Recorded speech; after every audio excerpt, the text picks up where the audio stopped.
Hello Aries, thank you for joining me for your weekly forecast for week commencing the 27th of February. Last week saw that magical solar eclipse, and the energy of that is going to continue to permeate this week very vividly. Of course, its backdrop is going to last for the next 6 months, but this week gives you a little bit of an indication of how you can make that energy work for you. Because it's going to require a degree of initiative and boldness, but also it's going to be very important to tune into your sixth sense. If our gut feeling feels right, we rarely make a wrong move. If you combine the two, that's when you're going to be at your very best. Now the story begins with the Sun continuing its conjunction with Neptune. If there is a cause or a person who's going through a bit of a tough time, or something that really inspires you, the most compassionate side of your nature could come to the fore this week. In the second half of the week, as Mercury is joining Neptune, I think your dreams can get very vivid too.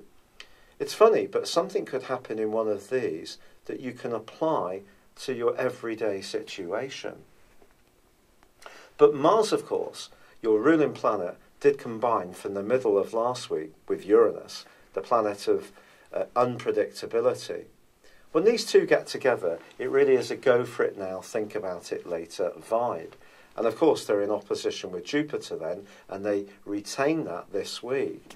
So I think there's part of you that could, in some ways, be very reflective with the Sun and Neptune, and in other ways, wanting to just really overcome any barriers, whether they're external or within yourself.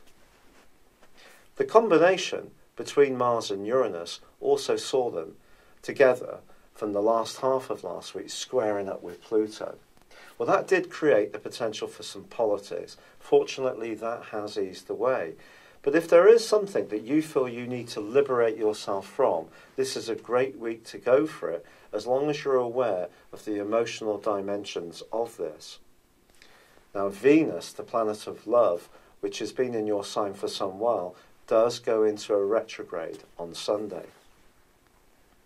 This is going to go on in your sign through to the 2nd of April. It will go forwards halfway through April, but it won't be until the 19th of May that she returns to the same point in your sign.